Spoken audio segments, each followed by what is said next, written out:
তোমাদের ডেকে পাঠানোর জন্য আমি খুবই দুঃখিত।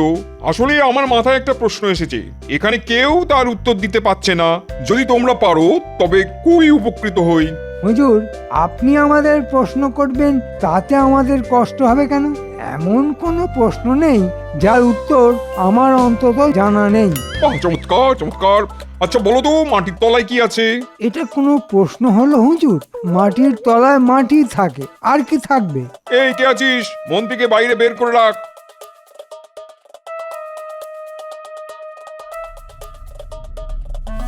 এবার বিজ্ঞানী, আপনি বলুন মাটির তলায় কি থাকে? মাটির তলায় কেন হুজুর? খনিজ পদার্থ থাকে। এই বিজ্ঞানীকে ধরে রাখ।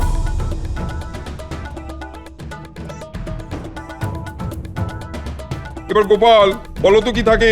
জল হুজুর, এটা তো খুব সহজ প্রশ্ন হয়ে গেল। এক কলসি জল একাই খেয়ে নিলে এই তোমার তো পাতালেও জায়গা হবে না। হ্যাঁ, পাতালেই জল থাকে, আর জল মানেই জীবন। আমি পাতালে গেলে তোমার জন্য জল নিয়ে আসবো গিন্নি। এত জল যে খেয়ে কুলোতে পারবে না। তুমি রাজসভার লোক, তুমি কেন যাবে? যাব আমি। আর শোনো, এই দূর দূর গ্রাম থেকে জল আনতে পারছি না, তোমার বুদ্ধি নিয়ে আমার চিরকালই সন্দেহ ছিল। আর এখন এখন আরো আরো বাড়ছে বাড়ছে। মহারাজকে বলে বাড়িতে একটা ইঁদারাও খুঁড়াতে পারছো না। না, পারছি না। সারা দেশ জুড়েই এখন খরা চলছে। আমি একার জন্য কি করে ইদারা খুঁড়তে বলি বলো তো? তাহলে পাতালেই থাকো আর পেট পুড়ে জল খাও, আমিও বাঁচবো। আর তড়িবাদ করে রান্না করতে হবে না। হ্যাঁ,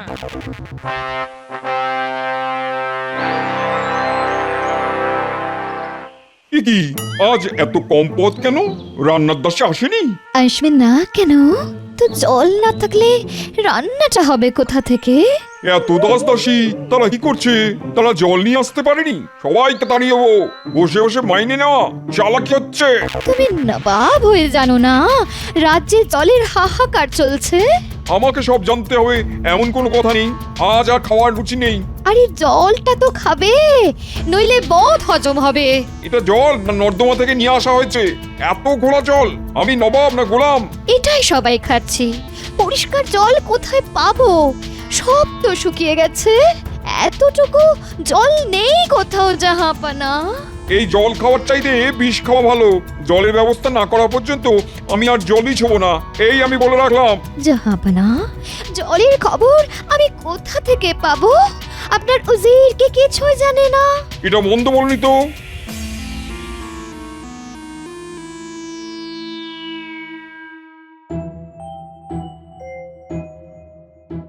মহারাজ, রাজ্যের কোথাও জল নেই। মনে হয় এবার পাতালেই বাস করতে হবে। আমার কানেও এসেছে, রাজবাড়িতেও এখন জলের খুব অভাব। তা কি করা যায় বলো তো মন্ত্রী? কেন মহারাজ, সাগর থেকে জল নিয়ে আসবো? কলসি করে? তা মহারাজ এই কাজটা মন্ত্রীমশাইকে দিন না। সাগর থেকে মিষ্টি ও পরিশুদ্ধ জল নিয়ে আসবে। আমি কোনো পরামর্শ দিলেই গোপাল তাতে বাধা দেয়। এটা কি ঠিক হচ্ছে মহারাজ? গোপাল বাধা দেয় বলেই আমার রাজত্ব এখনো টিকে আছে। হ্যাঁ, আর তোমার কথাই চললে না কবেই প্রজারা আমায় তাড়িয়ে দিত। হ্যাঁ, তা ঠিক বলেছেন। আসলে আমি যে বুদ্ধি দিই তা গোপাল বুঝতেই পারে না। ওর যদি বুদ্ধি না থাকে তার জন্য কি আমি দায়ী? মন্ত্রীমশাই এতদিনে এই মহান সত্য কথাটা বুঝেছেন। সত্যিই তো, আমার যদি বুদ্ধি কম হয় তার জন্য মন্ত্রীর কি দোষ?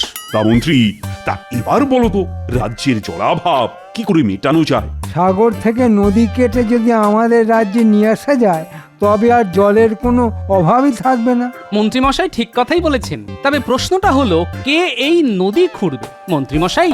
আমি একা কেন খুঁড়বো মহারাজ? আমি রাজ্যের মন্ত্রী। আপনি বরঞ্চ গোপালকে খুঁড়তে বলুন। কোদাল চালাতে ও ওস্তাদ। খোঁড়ার কথাই যখন উঠলো তখন ইদারা খোঁড়াই ভালো। রাজ্যে যদি বড় বড় ইদারা খোঁড়া যায় তবে জলের কষ্ট মিটে যাবে। পাতালে যে কি আছে তা মন্ত্রীমশাই জানতে পারবেন। তাহলে আর জল আনতে সাগরে যেতে হবে না। দেখলে মন্ত্রী, একেই বলে গোপালের বুদ্ধি। হ্যাঁ, আর তোমার মতো নির্বোধরাই সাগর থেকে জল আনার কথা বলে। কাল থেকে গোপাল ইঁদারা খোঁড়ার জন্য লোক লাগাও। উচিত, আজ তোমার দুটো কানই যদি কেটে দিই তাহলে কেমন লাগবে? তাহলে তো জাহাপানা আপনারই ক্ষতি। আমি কানে না শুনলে আপনার আদেশ মানব কি করে? বুঝলাম, আচ্ছা যদি তোমার চোখ গেলে দিই তাহলে কেমন হয়? খুব ভালো হয়। নবাবরা সাধারণত উজিরদের চোখ দিয়েই তো রাজ্যটাকে দেখে, আপনি সেটাও দেখতে পাবেন না। কাজের মধ্যে কাজ এটাই হবে। তোমার কি মনে হয় তুমি চোখে দেখতে পাও? না হুজুর, আজ সব কিছুই কেমন জানি আবছা আবছা লাগছে। আসলে নবাব কুপিত হলে উজির কখনো চোখে পরিষ্কার দেখতে পায়। শুধু আজ কেন, মনে হয় বহুদিন ধরেই তুমি চোখে কম দেখো। নইলে দেশে যে এত জলাভাব তা তুমি দেখতে পাওনি কেন? আমি পর্যন্ত আজ নর্দমার জল খেয়ে এসেছি, তুমি কি আমার মৃত্যু চাও? হুজুর, আমি বড় বড় ইদারা খোঁড়ার জন্য অনেক চেষ্টা করেছি, কিন্তু লোক পাচ্ছি না হুজুর। তারা সবাই জল আনতে অনেক দূর দূর গ্রামে চলে যাচ্ছে। ইদারা খোঁড়ার সময় তাদের তো নেই। তাহলে তো খুবই বিপদ, লোক পাবো কোথা থেকে? আপনার কি মনে হয় আমি সেটা ভাবিনি? ভেবেছি হুজুর, জব্বর একটা বুদ্ধি বার করেছি। বলে ফেলো, আমার আর তর সইছে না। আপনার হাতেই তো লোক আছে। আমার হাতে লোক থাকলে কি আর তোমায় এখানে বসিয়ে রাখতাম? তা একেবারে ঠিক কথা বলেছেন, কিন্তু লোক তো আপনার হাতেই আছে। আমার হাতে আছে অথচ আমি জানি না। কে বলো? কেন মহারাজ, কৃষ্ণচন্দ্রের সভাসদরা শুনলাম তারা নাকি বড় বড় ইদারা খুঁড়তে শুরু করেছে। লোকের অভাব নেই, কিন্তু মহারাজ নবাবকে টক্কর মারবে সেটা কি খুব ভালো দেখাবে? প্রজারা তো দুয়ো দেবে আপনাকে। সভাসদদের এখানে নিয়ে আসতে পারলে ওদের কাজ বন্ধ হয়ে যাবে, আর আমরা তাদের দিয়ে ইদারা খুঁড়িয়ে নেব। এটা তো ভালো বলেছো উজির, কিন্তু তাদেরকে এখানে আনবো কি করে? সামান্য একটা প্রশ্ন করার জন্যে। কি সেই প্রশ্ন? মাটির তলায় কি আছে? আর কেউ না পারুক, গোপাল এই প্রশ্নের উত্তর দেবেই। ব্যাস, তাহলে আপনি বলবেন প্রমাণ করে দেখাও, আর প্রমাণ করতে গেলেই ওদের মাটি খুঁড়তে হবে। 9 জন 9টা ইদারা খুঁড়ে ফেললে আর আমাদের জলের কষ্ট থাকবে না। বাবা, বেশ বুদ্ধি দিয়েছো তো। তাহলে ওদের কাছে দুধ পাঠাও, অবিলম্বে যেন তারা এখানে এসে প্রশ্নের জবাব দেয়। 9 জনকেই কিন্তু আসতে হবে। জি জাহাপানা।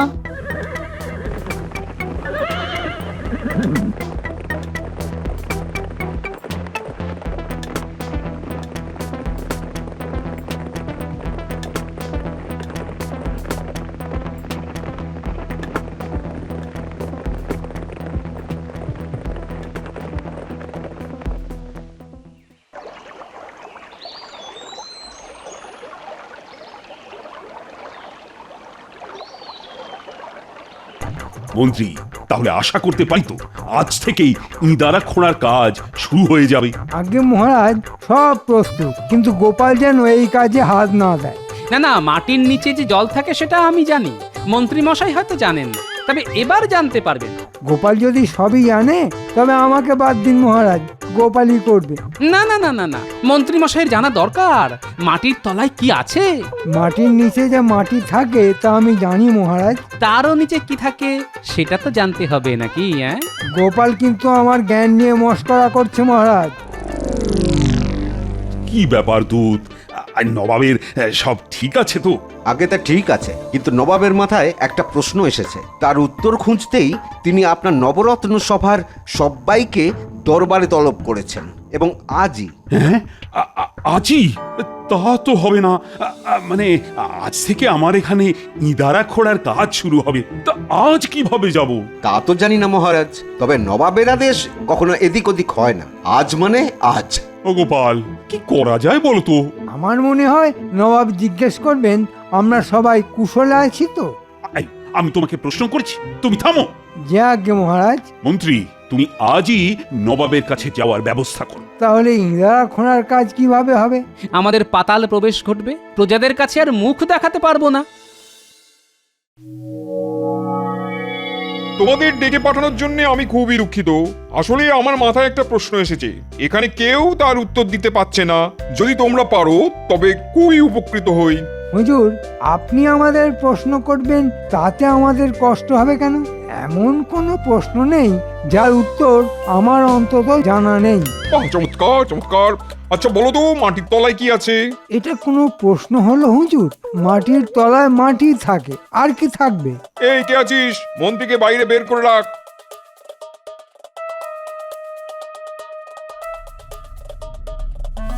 এবার বিজ্ঞানী আপনি বলুন মাটির তলায় কি থাকে?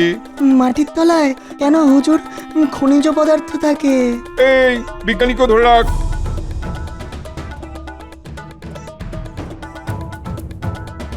এবার গোপাল বলো তো কি থাকে? জল হুজুর, এটা তো খুব সহজ প্রশ্ন হয়ে গেল। না, ততটা সহজ নয়। তোমাকে তো প্রমাণ করতে হবে যে মাটির তলায় জল থাকে। হুজুর, মাটি খুঁড়লেই তো তা প্রমাণিত হয়ে যাবে। সেটা বোঝার মতো বুদ্ধি আমার আছে, কিন্তু তোমাদের তা খুঁড়ে দেখাতে হবে যে মাটির তলায় জল পাওয়া যায়। হ্যাঁ হ্যাঁ, তাই করে দেখাতে হবে, তাই। হ্যাঁ, তাহলে এদের মাটি খোঁড়ার ব্যবস্থা করা হোক। হ্যাঁ তাই করো।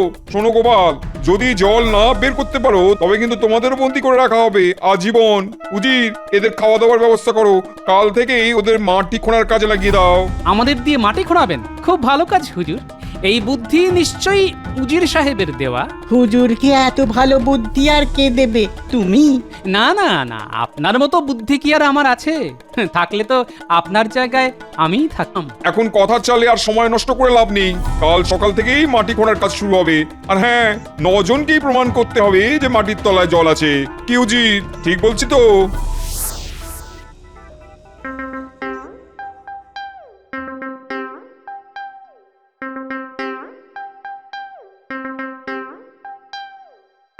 ওই বাপরি, এত খাবার! গোপালের ভুঁড়ি তো আজ আর নড়তেই পারবে না। না, খেয়ে দে তুমি নাক ডাকাও। আমরা চললাম মাটির তলায় কি আছে তা দেখতে। তাহলে তো ভালোই হতো মন্ত্রী মশাই, কিন্তু আমি না গেলে তো সারা জীবন আপনাকে এখানে বন্দিই থাকতে হবে। মহারাজও কিছু করতে পারবেন না। আমাকে বন্দি করা অত সহজ নয়। এক সময় যা তরোয়াল খেলতাম না, এক মহান রাজা আমাকে তার সেনাপতি করেছিল। এই কথা আমি নিজের মুখে কোনোদিন তোমাদের বলেছি? আচ্ছা, এখন কি দিয়ে বললে? মুখ দিয়ে না কান দিয়ে?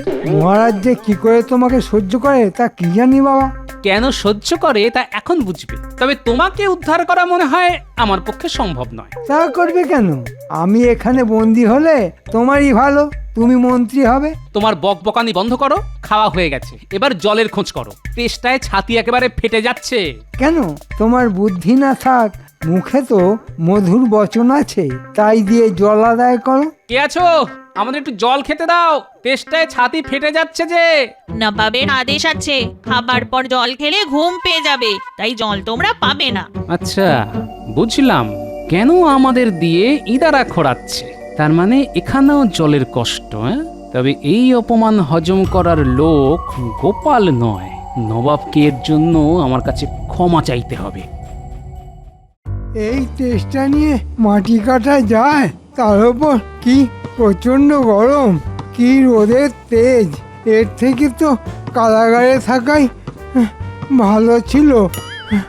ঠান্ডায় ঠান্ডায় থাকতে পারতাম, জল না হয় নাই খেতাম। আপনি কি ছোটবেলায় উঠছিলেন মন্ত্রী মশাই? এতদিনের কথা কি মনে থাকে গোপাল? আরে একটু জল না পেলে তো আর পারছি না। এতটুকুতেই কাইল হয়ে পড়লে গোপাল? এখনো তো জলের সন্ধান পেলাম না। শুধু মাটি আর মাটি। আমি ঠিকই বলেছিলাম, মাটির তলায় মাটি থাকে। মাটির তলায় মাটি, তার নিচে মাটি, তারও নিচে মাটি, তারপর জল। তোমার কথার ওপর না আমার কোনো বিশ্বাস নেই। কেন যে জল বলতে গেলে কে জানে। এখন মাটি কোপাও কোপাও। না, এটা জল দেবে না।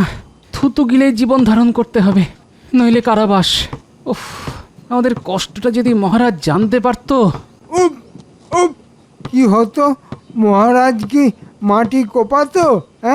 না না, নবাবকে বলে আমাদের একটা ব্যবস্থা তো করতে পারতো। না, সে গুড়ে বালি। আমাদের কাজ আমাদেরই করতে হবে। হ্যাঁ, অনেকটা খুঁড়ে ফেলেছি। এবার ধারগুলি কেটে কেটে সিঁড়ি বানাতে হবে, নইলে নিচে নামতে পারবো না। একবার সিঁড়ি তৈরি হয়ে যাক, তারপর শুরু হবে আমার খেল। কত ধানে কত চাল তা আমিও দেখে নেব।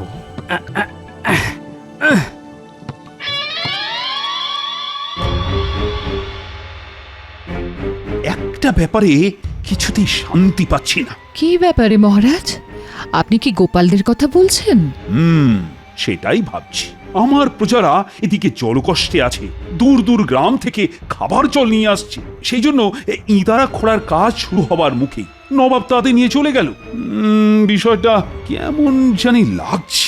আমার মনে হয় ইঁদারা খোঁড়ার কাজটা নবাব আগেই করতে চায়, যাতে প্রজারা বলতে না পারে মহারাজকে দেখে নবাব এই কাজ করেছে। আমারও তাই মনে হয়, কিন্তু একটা ব্যাপারে না খটকা রয়ে যাচ্ছে। কি ব্যাপারে খটকা মহারাজ? আমার নবরত্নের সব সদস্যকে কেন ডেকে পাঠালো? এর পেছনে কি কোনো চক্রান্ত আছে? থাকলে আপনি কি করবেন মহারাজ? তবে চিন্তা করবেন না, গোপাল যখন সঙ্গে গেছে ওরা গর্বের সঙ্গেই ফিরবে।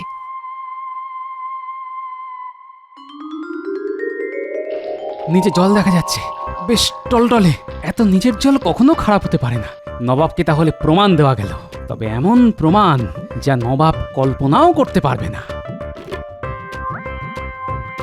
কই হে উজির, প্রমাণ চোখের সামনেই আছে, শুধু নবাবকে নিজের চোখে দেখতে হবে। কি হলো কি? এই ভর দুপুরে কাজ ফেলে দিয়ে এত চিৎকার কেন? চিৎকার করব না তো কি করব? পাতালে ঘুমাবো? তা মাটির তলায় কি আছে তা জানা গেল? জানা গেল মানে নিজের চোখে দেখে এসেছি। তবে চলো চক্ষু কর্ণের বিবাদ ভঞ্জন করে আসি। না না উজির মশাই, আগে নবাব, তারপর তার সহচররা। আমি তো সেটাই নিয়ম বলে মনে করি। আরে ছাড়ো তোমার নিয়ম, আমি নিজে গিয়ে দেখবো, তারপর নবাব যাবেন। আমি কিন্তু নবাবকে এই কথা বলতে বাধ্য হব। যাও যাও গিয়ে বলো আমি আগে যাব, তারপর নবাব। এই বুদ্ধি তো আমিই দিয়েছিলাম নাকি? নবাব সেটা দেখুক। আমার বুদ্ধি যে বিফলে যায় না সেটা নবাবকে বোঝাতে হবে। তবে যাও, নবাবকে যা বলার তা আমিই বলবো। তোমার যা খুশি বলতে পারো, আমি নিচে চললাম। আপনার যা ইচ্ছে। সিঁড়ি কাটা আছে একদম নিচ পর্যন্ত, শেষে টলটলে জল।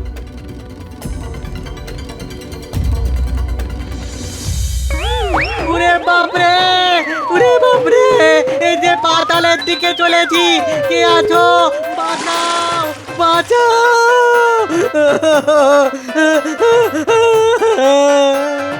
বুঝেছি বুঝেছি, এতদিনে জল পেয়ে বাঁচলে তাই তো? আমি এক্ষুনি নবাবকে খবর দিচ্ছি। উজিরটা গেছে, এবার নবাবের পালা। মজা দেখাচ্ছি আমি। আমার নাম গোপাল। হুজুর, হুজুর শিগগির আসুন। মাটির নিচে কি আছে তার সন্ধান আমি পেয়েছি। টলটলে জল, একেবারে পরিশুদ্ধ। ওহ, প্রাণ ভরে খেয়েছি। আপনি নিজে একবার সেই জলের স্বাদ নিন। হ্যাঁ হ্যাঁ হ্যাঁ, আমি এক্ষুনি যাচ্ছি, কিন্তু উজির কোথায় গেল? তাকে তো দেখতে পাচ্ছি না। উজির সাহেব তো জল খাচ্ছে, ইদারা নিচে নেমে গেছে। কতবার বললাম নাববেন না, নাববেন না, আগে নবাবকেই জল খেতে দিন। তো আমার কথা শুনলই না, উল্টে বললো ছাড়ো নবাবের কথা, চাচা আপন প্রাণ বাঁচা বলে ইদারা সিঁড়ি দিয়ে নিচে নেমে গেল। বড্ড পার বেড়েছে উজিরের, এবার ওর কানটাই কেটে নেবো। যাকে আমার আর তস হচ্ছে না, তাড়াতাড়ি চলো। কতদিন পরে ভালো জল পান করবো।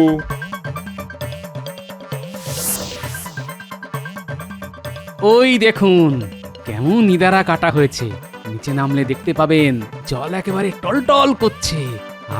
কি মিষ্টি তার স্বাদ। আপনি আগে নামুন হুজুর, তারপর আমি আসছি। বাঁচাও, বাঁচাও, বাঁচাও, বাঁচাও, নিচে কাউকে নামাও, বাঁচাও। উজিরের গলা মনে হচ্ছে বেটা বলছে নাকি? কি আর বলবে, বলছে বাঁচলাম, নবাবকে নিচে আসতে বলো। আমি আসছি, ওর মজা দেখাচ্ছি। এবার নামুন হুজুর, সিঁড়ি বেয়ে বেয়ে।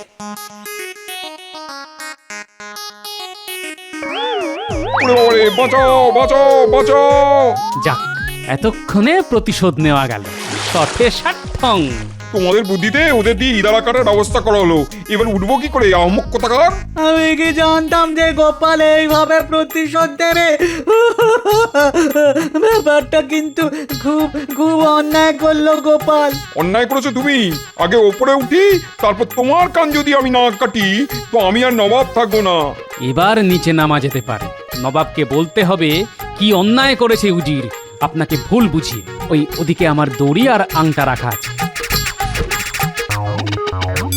আংটাটা মাটিতে পুঁতে দড়ি ধরে নিচে নেমে দেখি নবাব আদপেই শিক্ষা পেয়েছে কিনা।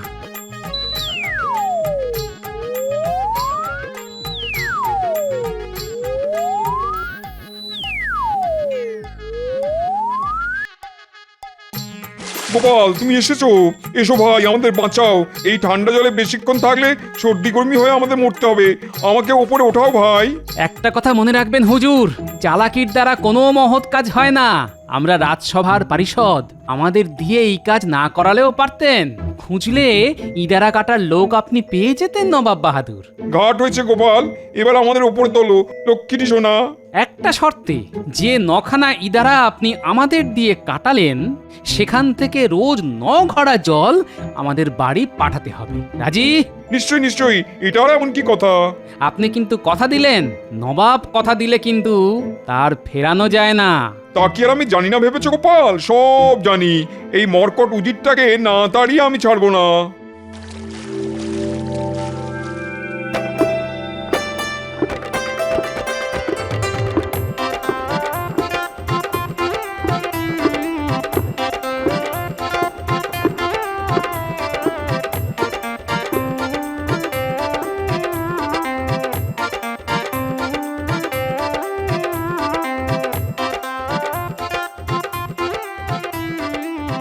গিন্নি, ও গিন্নি, আরে দেখো তোমার জন্য কি এনেছি। মা, তুমি তুমি কোথা থেকে আসলে? আমি তো ভেবেই সারা। পাতাল থেকে জল নিয়ে এসেছি গিন্নি।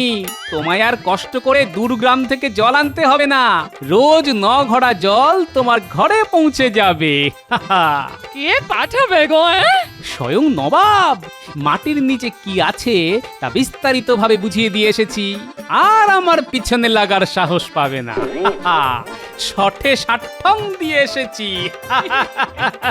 ও মা, তোমার যে এত বুদ্ধি, তা তো আগে জানতাম না। হ্যাঁ,